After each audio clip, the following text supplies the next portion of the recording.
What's up, Hardly Typical Podcast family? We are back. Listen, I just want to dive straight in because our last episode after our winter break dropped on January 20th, and we started at a very important conversation about the incoming administration and some of the talk about eliminating possibly the Department of Education. And we talked about some of the concerns that people in our community, the disability community, have expressed about what that might look like. But Dr. Lee, we ended that episode, and I just want to jump back in.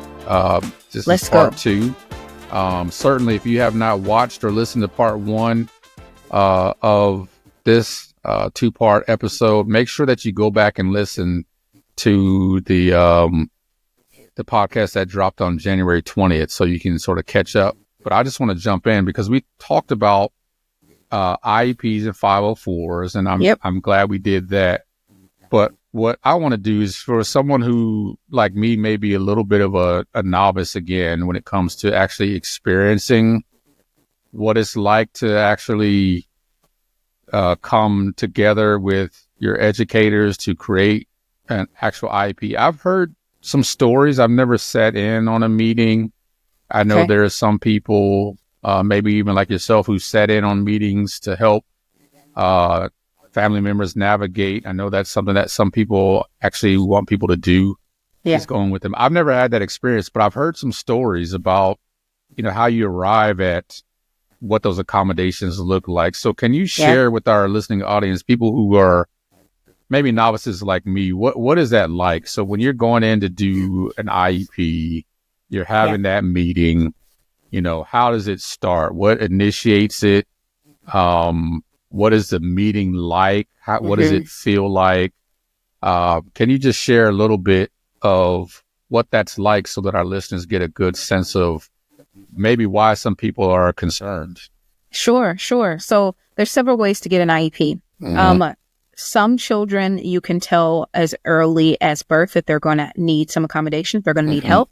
So upon their entrance into the Department of Education at 3, you're able to get an IEP. Okay. It's an appointment with the Department of Education in your city, and you're able to sit down and go over those accommodations. Other people are diagnosed a bit later. They have some trouble in school, whether it be behavioral or academic, which leads to a diagnosis. And from there, you sit down with a teacher. You sit down, usually it varies, but it's usually the teacher, a counselor. And then there's usually a, what do they call it? A special education coordinator. Okay. And then as a parent, you are actually allowed to invite anyone. You can invite 17 family members if you want. They don't always tell you that, though.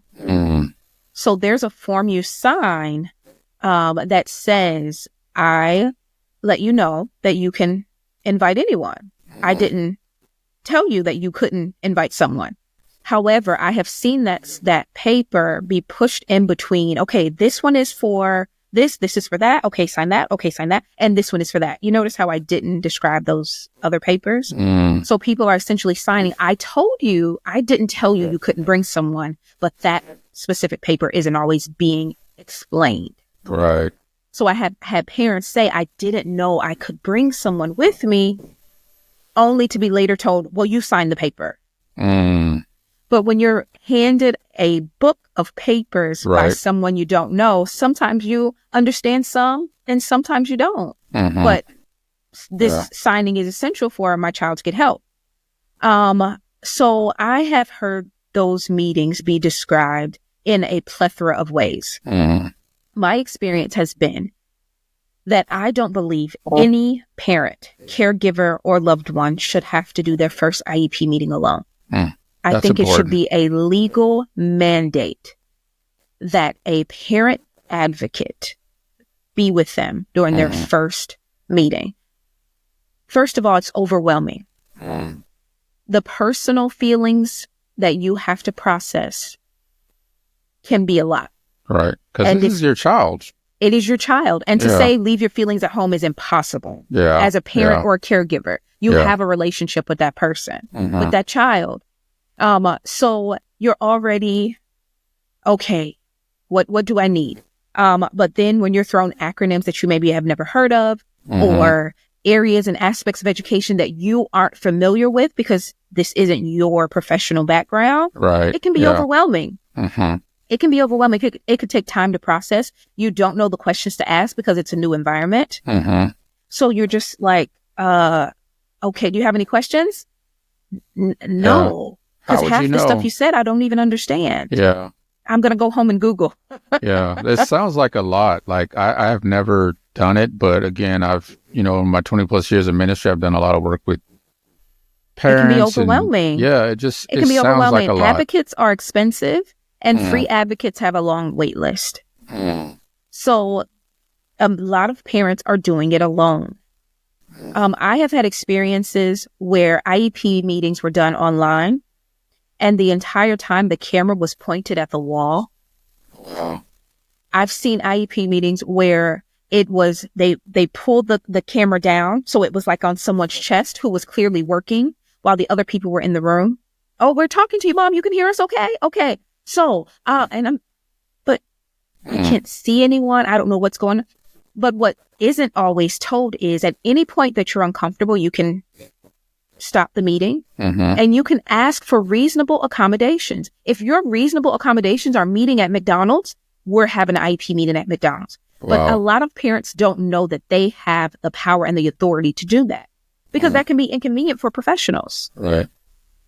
So IEP meetings can be very stressful. I've heard some people say they had a great time. They were complimentary. They explained well. But if I'm honest, they're few and far between that I've heard explained that way. Yeah.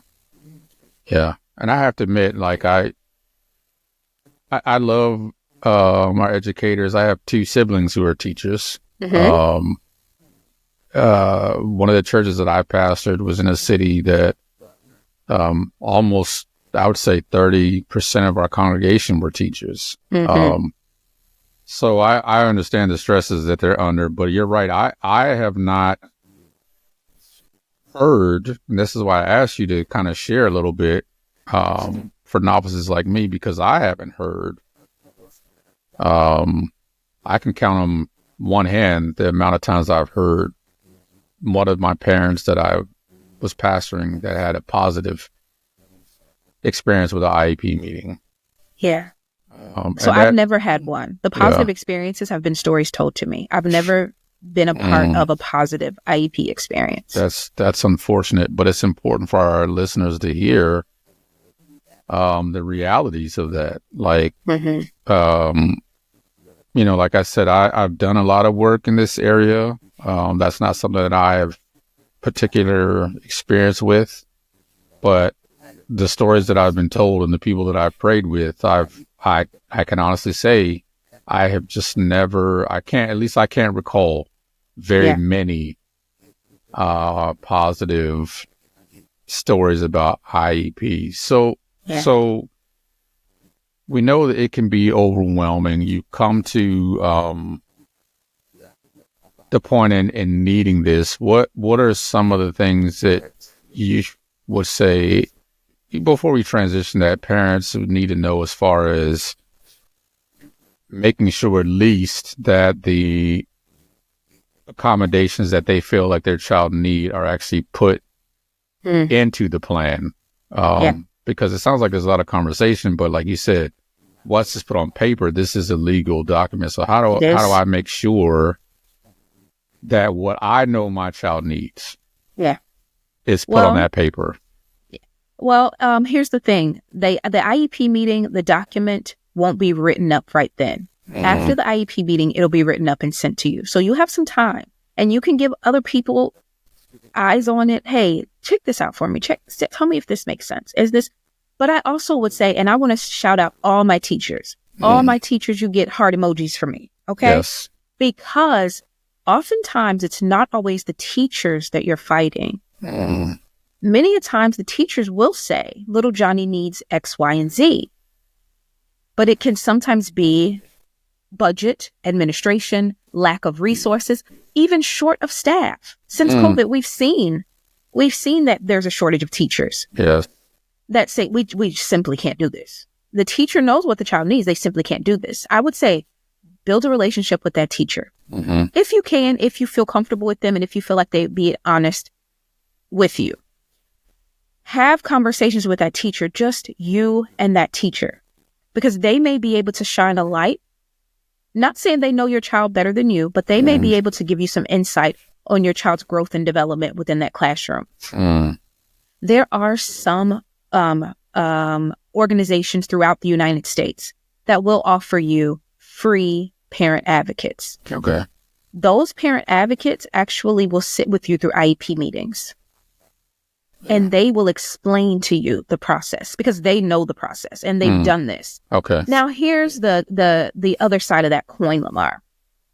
A lot of these advocates are super expensive. And if you're already on a tight budget due to medical expenses or your household income, that can really be taxing, which is why I would encourage you to look for free advocates.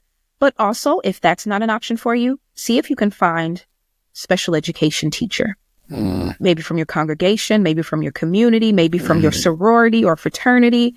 See if you can find a special education teacher. They might not know everything, but they know something. Yeah, they know and that enough. something can help you. Absolutely. Absolutely. So it may take a little more legwork.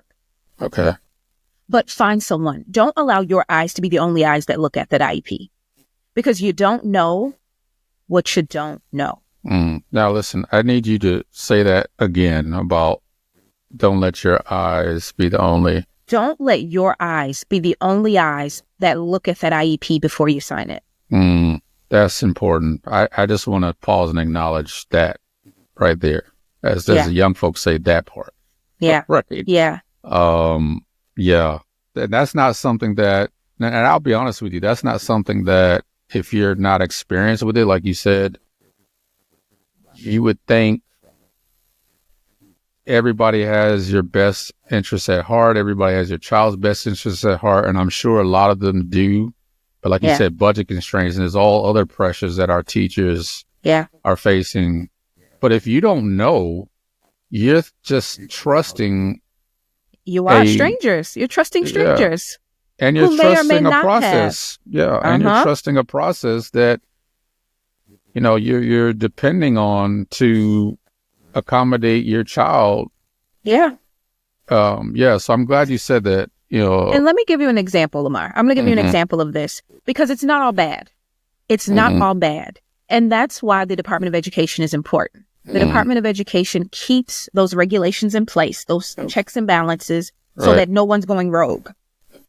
There was a IEP that was written for a young boy about 3 years old, two and a half, 3.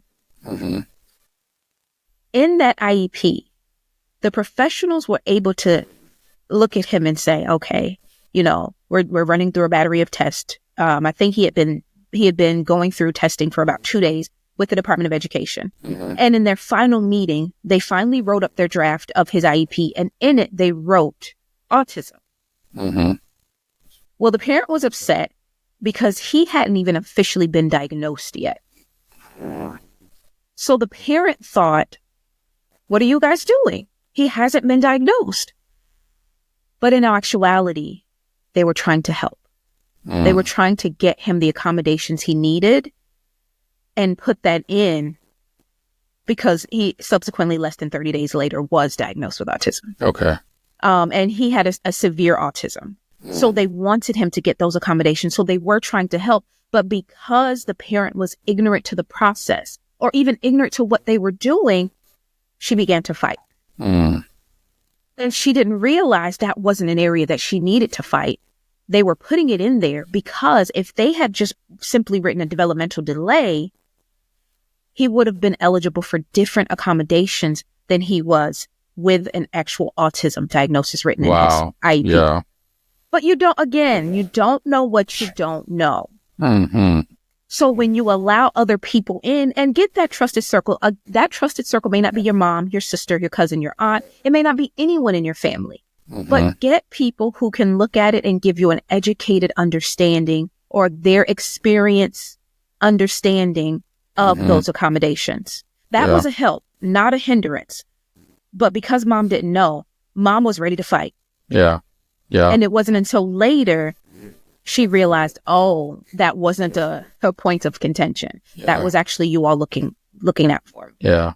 Now, I don't, this is not a situation with the IEP per se, but I remember years ago as a youth pastor at a church I eventually became the pastor of, and I had a mother who had twin boys, and they were teenagers at the time. I think maybe even preteen, but they were talking about.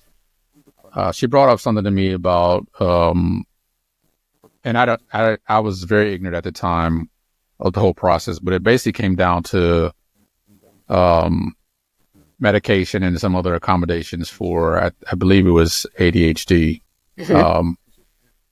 And I bring this up because you talk about like having in the IEP the label of autism without actually first having the diagnosis, and how that triggered a lot of things. And I'm sure that that's experiences that parents have had. And because this is the Hardly Typical podcast, insights and intersections is our thing. I found that to be almost a typical sort of experience for families of color. And this happened with this particular mom that I was talking with, that, and one of the things that she said, because as you talked about that, it triggered a memory, was she didn't want her, one of the reasons why she was fighting against what was being recommended for her children was she didn't want them to quote unquote have that label. Now that's a whole other discussion that we could have. That's definitely another episode. Yeah, that's a whole other discussion we could have, particularly as it relates to children of color. Yeah. We're going to put a pin in that, though. Yes, we need to come back to that. And I actually think you and I are doing a workshop later on this year at a conference that talks about that. So we'll share more info later. Yeah, we'll have another episode. But when you said the autism came up in the IEP, what I heard was, and what I heard with this mom was the issue of the label. And I remember after I was diagnosed in 2014, and of course I was not in school, I remember having that conversation about labels. And one of the things that I encourage, and why I bring this up, is I would encourage parents, and a lot of them, unfortunately, had the same experience that you just describe, our families of color that I was working with. And I would tell them that people are already labeling your children. And so that's what I'm trying to get to, is that can be scary sometimes to find that label in a document that becomes legally binding, especially if that hasn't been official. Yeah. And I know a lot of what I hear from our community sometimes is not wanting to have that label. Yeah. But what I learned is that the school system and the teachers and their peers are already labeling them.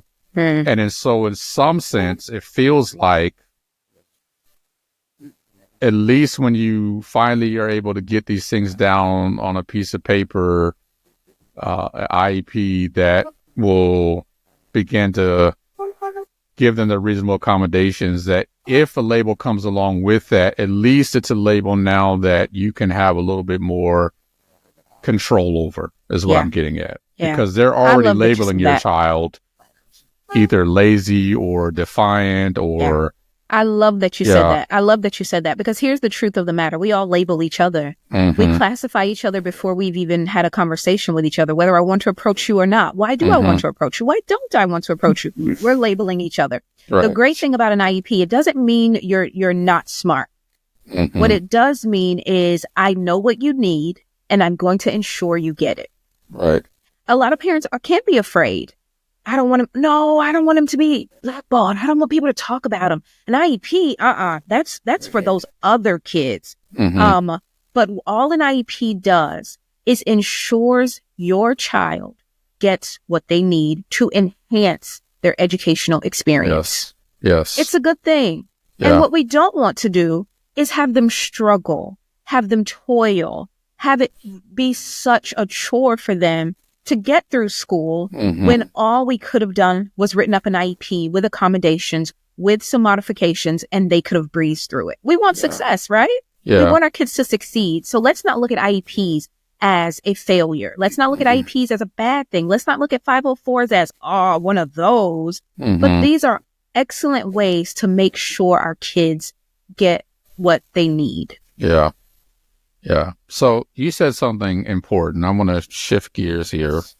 You said something important about this conversation about the Department of Education and some of the talk of the incoming administration previously saying that there was going to be an elimination of the Department of Education. You said something important, say that the Department of Education is what gives the oversight so that people don't go rogue and that they actually have to follow those plans. So because we have a lot of people who are, and I would say this, rightfully concerned, especially people in our community, disability community, are rightfully concerned. Let's kind of shift gears and talk about, obviously this is very early. We dropped this episode, both parts. It's very early on in the administration. The first part of this is on Inauguration Day. This particular second part will be the following week. So we're very early on in this journey. But what might it look like if, in fact, this administration does successfully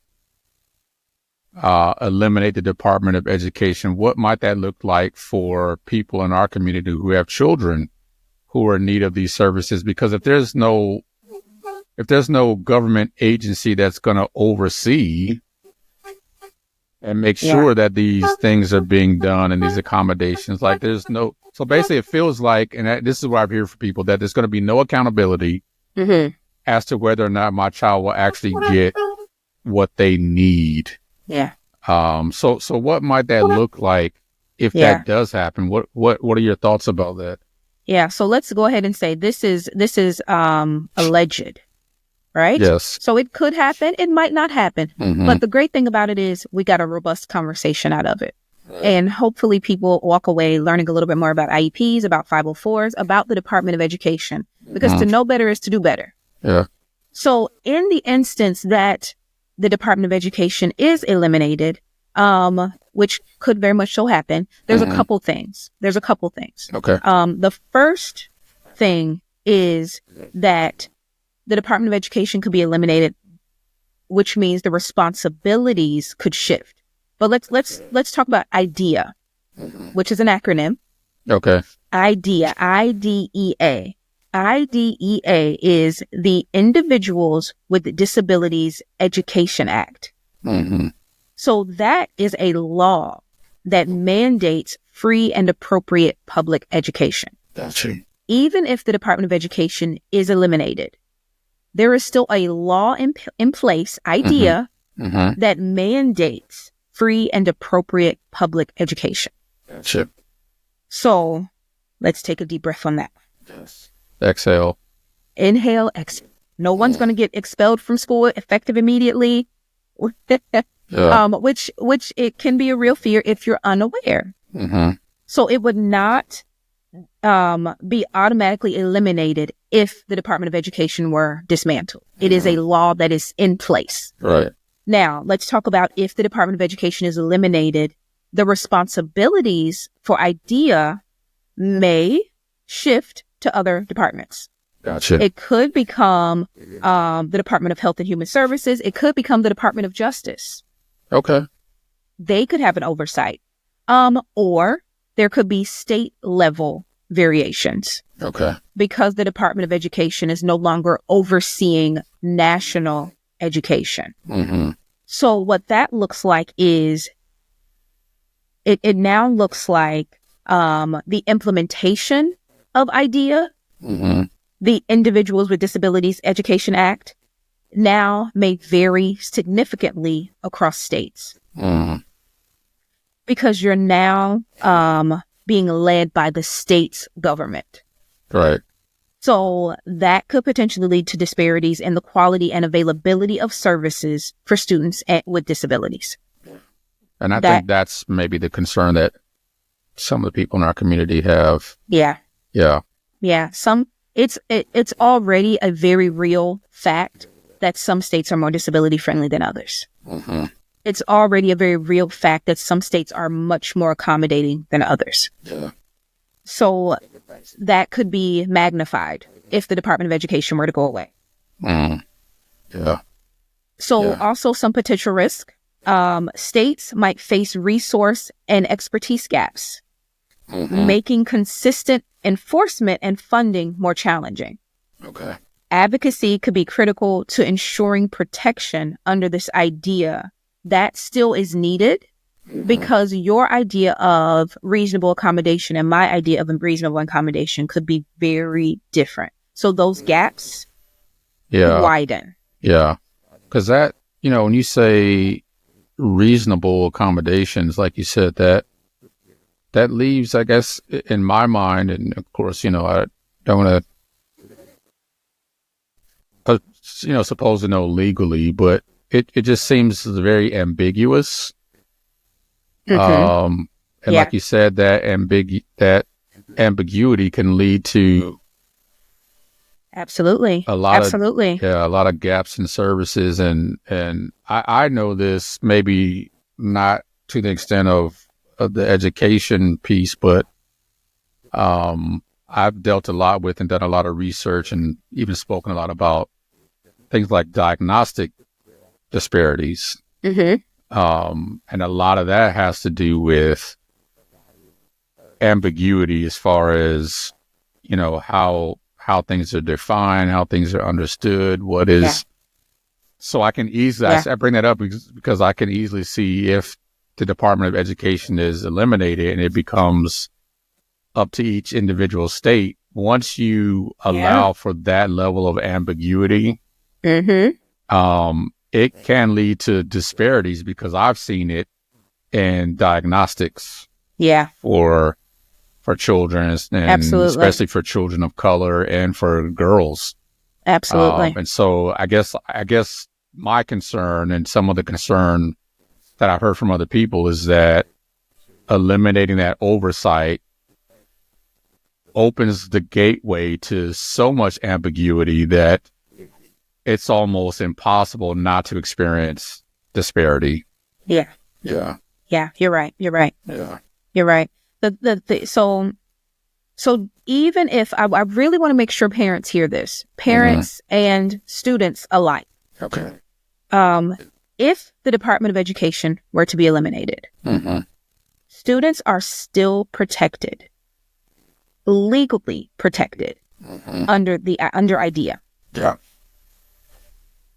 With that said, practical access to services is going to be very ambiguous. Yeah. Practical access, because here's a simple example as I can give you.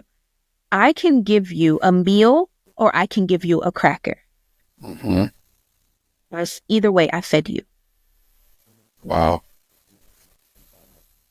Just sit with that for a minute, because that's a really practical and good example of the type of ambiguity that I'm talking about. And, if you haven't listened to part one of this conversation, we started off talking about Dr. King's sermon in 1966, which was 12 years after segregation was considered illegal. And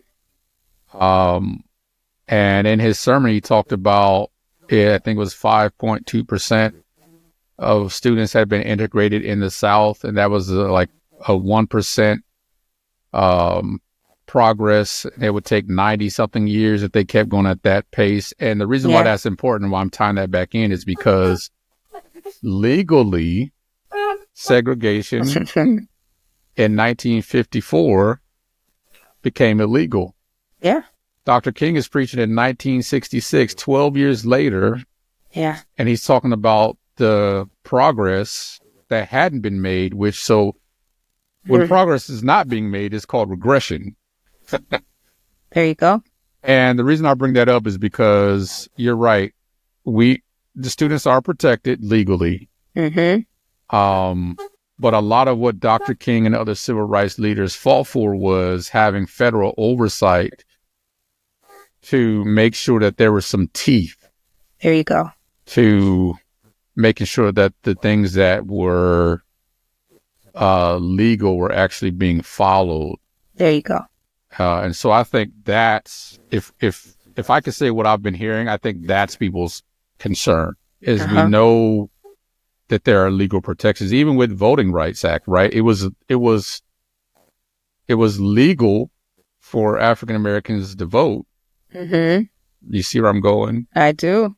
But because it was left up to each state to determine voter eligibility, they had to go back and say, we need federal protection because some of these states, like you said, are more friendly to African Americans voting than others. And some were putting hoops and barriers in that were legal in the states. And they were saying, we're not preventing them from voting, but they would put in, we know the history, like, they would ask ridiculous questions like how many bubbles are in a, bar of soap and those types of things. Yeah. So I think this is why I said in part one, and even I'll say it again, this is why people have real concerns. Yeah. So I'm glad that you said it's still legal, but I think what we also have to remember, and like you said, it brings up a conversation. And if it helps any for those who are listening who have not really been part of the disability rights or disability justice movement, you understand why this is so important for people in our community now, because I can give you some examples, concrete examples of when something is legal, but it's left up to state and there's no federal protection or there's no teeth. We have history that has shown what could potentially happen if there's no federal oversight. So I just bring that up because this is where, for those who are excited about the incoming administration and don't understand why there are some people who are not excited, particularly as we talk about this one issue, I just wanted to bring that up as a way of giving you a historical evidence of what could possibly happen when there's no federal oversight for something that is still a law that states have to abide, but states get to decide how to implement that law. We have concrete evidence of what could possibly happen. And I want our listeners who don't understand why people are concerned to sort of reflect on that history. As we're coming off the heels of celebrating Dr. King, and we're actually moving into Black History Month. Go back and look at that history and understand why people in the disability community are concerned, because we have stories and we have history and we have data that shows that when there is no federal protection for certain things, and states are left to design their own way of implementing those laws, sometimes it leads to some situations that we have history to kind of look back and see what could happen. So that's all I want people to be able to. Definitely. I think in the part one, and I hope you guys have watched it. If not, make sure you go back. You shared one of your favorite pieces from Dr. King. I actually have a favorite moment, but it's not it's something that I heard about. I hope it's actually, I feel like his speechwriter confirmed that it was true when before he delivered those infamous words, "I have a dream." That as he was standing at the podium, there was a bit of a pause, and it was actually Mahalia Jackson who encouraged him to tell them about the dream. Tell them about the dream. I've heard that too.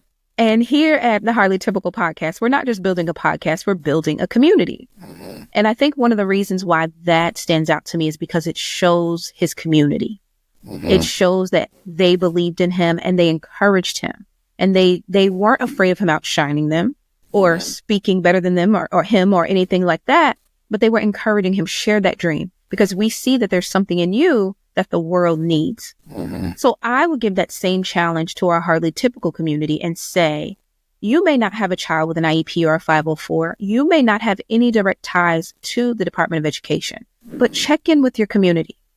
Check in with your community. One of the most ableist things we can do is only worry about things that directly affect us. If it doesn't affect me, it's not a problem. Yeah. Check in with your community and ask them, hey, how are you doing? How are things affecting you? How are the changes affecting you? Are there ways I can support you? Are there ways I can speak up for you? Because while you may not know an advocate, I know one. So let me connect you with one. But I think the legacy of Dr. King is a legacy of community. He never marched alone.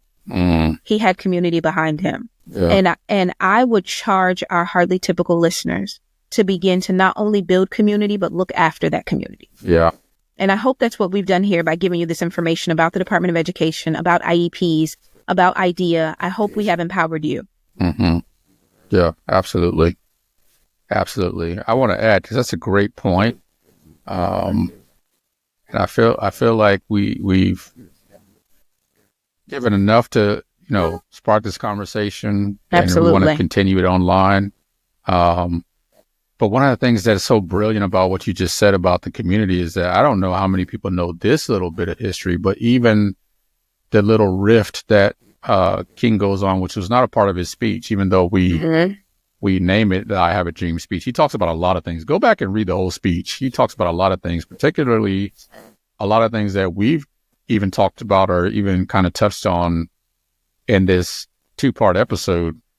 But I don't know if a lot of people know this bit of history, but, as we talk about community, he actually got the inspiration for that rift about I Have a Dream from a sister named Prathia Hall. And a lot of people don't know that she was one of the more well-known parts, at least in the African-American community, as a preacher, as an advocate. Yeah. And the story goes that he had a conversation with her one night. I think it was after a speaking engagement that he had. And she began to talk a little bit about some of her dreams. And so when you talk about community, I love the fact that those two conversed about their dreams for their community. And it came across as him being a voice to even voice some of the dreams that people were sharing with him about what they wanted. And so, as we sort of wrap up and talk about, like you said, it doesn't have to be an issue that directly affects you. I love how he took inspiration from her as a woman and said she had some dreams that she also wanted included in this movement of civil and human rights. And he sort of listened to that and took that, and it came out in what I feel like is a divine moment where the dreams of a community were expressed. Absolutely. It wasn't just King's dream. It was the dream of a community that he had walked with and sat with. And some of the issues that she shared with him were not particularly issues that affected him personally, but he heard her. Yeah. And he incorporated that into his dream. And he listened to another sister who said, share that. This is the moment. This is the time. And so I love how you sort of directed us as a community to share what our dreams are with each other, especially in this time. And so I would say I think that's a good place to leave it. We have people who are concerned. And so, we earlier said weep with those who weep, mourn with those who mourn, but also for those of us in this community and those of us who are adjacent to this community, share those dreams that we have for our children, for our young adults, for our individuals with disabilities. And I think the final word that Dr. Lee shared is good, is that we carry those dreams and those aspirations that we have as a community, and we speak for each other, and we speak with each other, about those dreams, and then we commit, especially in this year, to be even fiercer advocates and fiercer, people of faith and people of hope when it comes to ensuring equality and equity and justice for all those who are part of this community. So listen, Teresa, thank you for sharing with us this important information on parts 1 and 2. It's a great conversation. Yeah, I would say I learned a lot, not necessarily having direct insight into a lot of things that you shared. So thank you. And then, thank you to our Hardly Typical podcast community for tuning in. Thank you. Yeah, thanks for being a community. Let's keep this conversation going online. So if you're on Instagram or Facebook, if you have any insight, any things that can add to this conversation, make sure that you share that with us. But also, as always, make sure that you share this podcast, share these episodes. This is actually the last episode of season 2. Wow, we're wrapping season 2 already? Wrapping season 2. So as you know, we do short seasons, but that also means that we'll be back in a couple weeks with season 3. So wow, so stay cool. tuned for that. Yeah, cool. We are actually moving along. And so if you got any ideas about what you want to talk about, what you want to hear about in season 3, make sure that you shoot those ideas to us as well.